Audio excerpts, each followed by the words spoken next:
কোনো এক শুভাকাঙ্ক্ষী আজকে সুন্দর একটা কমেন্ট করেছেন, তার মনের সমস্ত কথাগুলো এখানে ব্যক্ত করেছেন।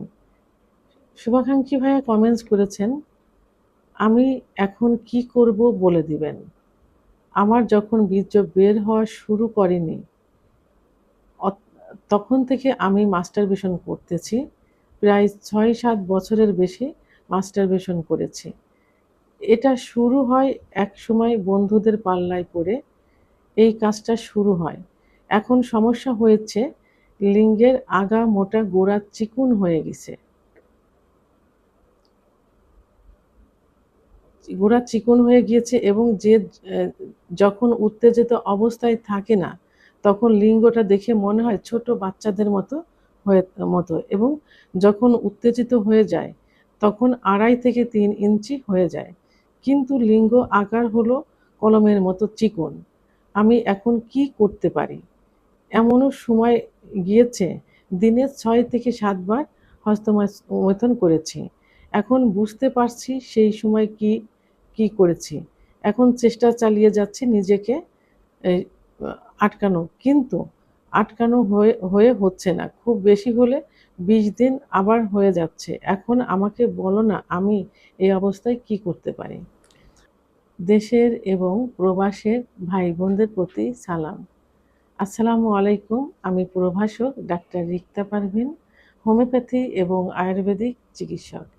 অর্থাৎ এই ভাইটা সুন্দরভাবে আমাকে বুঝিয়েছেন যে সে যৌবনের শুরুতে, অর্থাৎ যৌবন যখন শুরু হয় ১৩-১৪ বছর বয়সে যে বীর্যটা বের হয়, বীর্য বের হওয়ার আগেই সে বন্ধুদের পাল্লায় পড়ে হস্তমৈথুন করেছে। তা হস্তমৈথুন করার কারণে তার লিঙ্গ ছোট হয়ে গেছে এবং ছোট বাচ্চাদের মতো দেখায় যখন নিস্তেজ অবস্থায় থাকে এবং যখন উত্থান হয় তখন কলমের মতো একটা চিকন, একদম চিকন হয়ে গেছে। তো এখন সে অনেক চেষ্টা করছে এই পথ থেকে ফিরে আসার জন্য। যখন সে বুঝতে পারছে অনেক চেষ্টা করছে, কিন্তু সে ফিরে আসতে পারছে না। তো ২০ দিন চেষ্টা করার পরেও দেখা যায় ১০-১৫ দিন, ২০ দিন পরে আবার তাকে করতে হয়। এখন সে কি করবে জানতে চেয়েছেন বা করণীয় কি তার? ধন্যবাদ ভাইয়া। আপনার আ আর সবচেয়ে বেশি ধন্যবাদ জানাচ্ছি যে আপনি সচেতন হয়েছেন এ বিষয়ে এবং সেটা আপনি মনে প্রাণে চেষ্টা করছেন যে এই পথ থেকে বেরিয়ে আসার জন্য এবং চেষ্টাও চালিয়ে যাচ্ছেন। আমি ১ম এই বলব যে পুরুষের লিঙ্গ বড় হয় ১৪ বছর বয়স থেকে ১৮ বছর বয়স পর্যন্ত। আর লিঙ্গ মোটা হয় ১৮ বছর বয়স থেকে ২৫ বছর বয়স পর্যন্ত। আপনি কিন্তু এখানে উল্লেখ করেননি আপনার বয়স কত। তো আপনার যখন লিঙ্গ বড় হওয়ার কথা এবং যে লিঙ্গ মোটা হওয়ার কথা সেই সময়টাতে আপনি হস্তমৈথুন চালিয়ে যাচ্ছেন বা চালিয়ে গেছেন। তো এখন আসলে হস্তমৈথুন করলেই যে লিঙ্গ একেবারে ছোট হয়ে যাবে, আগামোটা গোড়া চিকন হয়ে যাবে, একদম নিস্তেজ হয়ে যাবে এমন না। এটা সাময়িক হয়ে থাকে। কিন্তু হস্তমৈথুনের কারণে সাময়িকভাবে পুরুষের যে সেক্স হরমোন, টেস্টোস্টেরন হরমোন, এই হরমোনটা কমে যায়। কারণ মনের ভিতরে গেঁথে গেছে, মনের ভিতরে একটা ধারণা হয়ে গেছে, মনে একটা আতঙ্ক থাকে যে হস্তমৈথুন করলেই লিঙ্গ ক্ষতিগ্রস্ত হয়ে যায়। এটা থেকে ফিরে আসা যায় না। এই যে মানসিক একটা চাপ, এই মানসিক চাপের থেকেই সহবাসের ইচ্ছাটা কমে যায়। সহবাসের ইচ্ছা যদি কমে যায়, কারণ ইচ্ছা হয় ব্রেনের থেকে।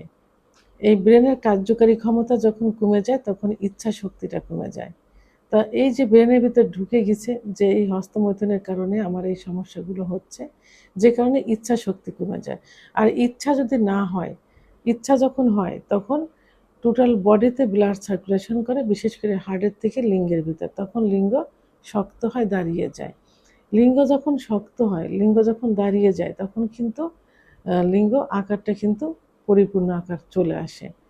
তাই ইচ্ছা যদি না হয় তাহলে কিন্তু সেভাবে উত্থান হতে হয় না। এজন্য ইচ্ছা শক্তিটা প্রবল থাকতে হবে। যখনই ইচ্ছা হবে তখনই ব্লাড সার্কুলেশনটা বেড়ে যাবে, লিঙ্গ তখনই কিন্তু পূর্বের অবস্থায় ফিরে আসবে।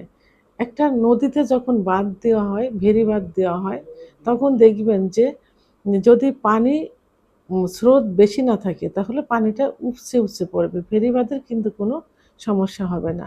যদি প্রবল স্রোত থাকে তাহলে ভেরিবাঁধটা কিন্তু ভেঙে যাবে, পানি কিন্তু চলে যাবে যেভাবেই হোক।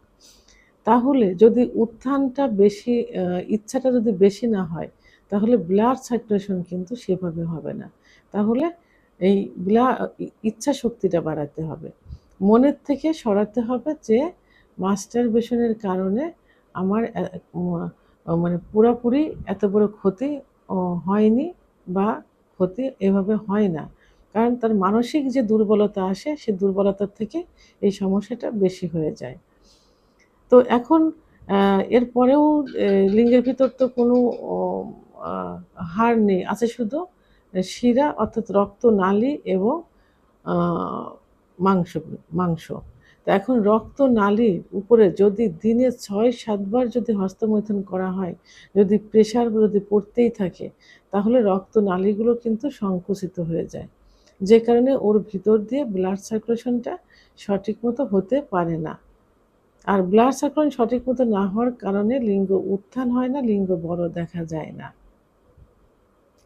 এবং হস্তমৈথুন অতিরিক্ত করার কারণে লিঙ্গের গোড়ায় অনেক সময় প্রেশার পড়ে, আর লিঙ্গের গোড়ায় অসংখ্য শিরা থাকে, যে শিরাগুলো অনেক সময় দেখা যায় লুজ হয়ে যায়, অনেক সময় দু একটা চিরেও যায়।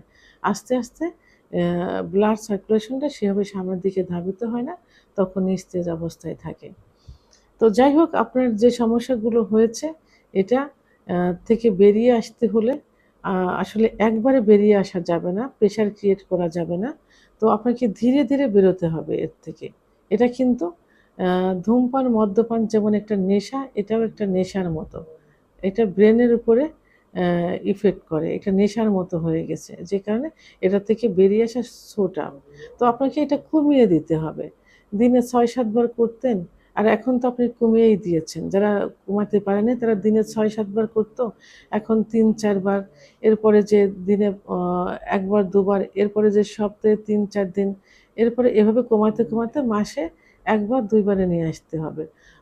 মাসে ১ বার ২ বার আলতোভাবে হস্তমৈথুন করা কিন্তু কোনো আ ক্ষতির কোনো কারণ হতে পারে না। তবে আমি বলব যে হস্তমৈথুন কিন্তু ইসলামের দৃষ্টিতে সম্পূর্ণ নিষিদ্ধ কবিরা গুনাহ। সেহেতু হস্তমৈথুন করা যাবে না। মেডিকেল সায়েন্স অনুযায়ী আপনি আলতোভাবে মাসে ১ বার ২ বার হস্তমৈথুন করতে পারেন, এবং প্রেশারের লিঙ্গের উপর যেন কোনো প্রেশার না পড়ে। তো যেহেতু আপনি আপ্রাণ চেষ্টা চালিয়ে যাচ্ছেন, সেহেতু আপনি আপনার নামটা আমি দেখেছি। ওখানে আপনি মুসলমান। তো আপনাকে ইসলামিক আ বা ধর্মীয় রীতিনীতিগুলো আপনাকে পালন করতে হবে। ৫ ওয়াক্ত নামাজ পড়তে হবে, দোয়া দরুদ পড়তে হবে, পা পাক অবস্থায় থাকতে হবে, এবং আ ঘুমানোর পূর্বে দোয়া দরুদ পাঠ করতে হবে, রোজা রাখার চেষ্টা করতে হবে। এই যে ধর্মীয় যে অনুভূতি, এই অনুভূতিটা ভিতরে নিয়ে আসুন, ধর্মীয় অনুশাসনগুলো মেনে চলুন, তাহলে দেখবেন এর থেকে বেরিয়ে আসা খুবই সহজ হয়ে যাবে। এরপরেও যদি আপনার এটা আপনি করতে না পারেন, বেরোতে না পারেন, তাহলে হোমিওপ্যাথিতে পারফেক্ট চিকিৎসা রয়েছে। যে চিকিৎসা দিলে আপনি খুব সহজেই এই এর থেকে বেরিয়ে আসতে পারবেন, অর্থাৎ হস্তমৈথুনের নেশা, এই নেশাটা কেটে যাবে। তো এজন্য আপনি একজন হোমিওপ্যাথি ডাক্তার দেখাতে পারেন। সেই ক্ষেত্রে যদি আমার চিকিৎসার প্রয়োজন হয়ে থাকে, ভিডিওর স্ক্রিনে লাস্টে ৫৮ নাম্বার আমার হোয়াটসঅ্যাপ নাম্বার, আমার সঙ্গে যোগাযোগ করুন। ইনশাআল্লাহ সঠিক একটা চিকিৎসা দেওয়ার চেষ্টা করব। আর আ হস্তমৈথুনের কারণে যে ক্ষতিগুলো হয়েছে, এই ক্ষতিগুলোর জন্য আপনাকে যে নিয়ম বললাম, এই নিয়মগুলো পালন করতে হবে। পাশাপাশি চিকিৎসা নিতে হবে। পাশাপাশি কিছু খাবার আছে, যে খাবারগুলো খেতে হবে। দুধ, ডিম, খেজুর, কাজু বাদাম, মধু, ঘি, সিজনালি শাকসবজি, সামুদ্রিক মাছ, ওমেগা 3, আ এম ভিটামিন ডি, এই জাতীয় খাবারগুলো পর্যাপ্ত পরিমাণে খেতে হবে, এবং নিয়মকানুনগুলো মেনে চলতে হবে। ডাক্তারের চিকিৎসাধীন থাকতে হবে। তাহলে আপনার এর থেকে বেরিয়ে আসা সম্ভব হবে। আর মনের ভিতরে কোনো ভয় রাখা যাবে না। কারণ আপনার বড় হওয়ার সুযোগ খুব কম পেয়েছে, মোটা হওয়ার সুযোগ কম পেয়েছে। তবে এগুলো কাভারেজ করা খুবই, খুবই সহজ।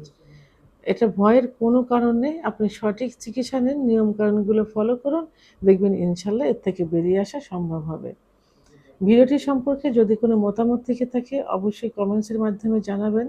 আর ভিডিওটি ভালো লাগলে লাইক, কমেন্ট, সাবস্ক্রাইব করে আমার সঙ্গে থাকুন। আল্লাহ হাফেজ।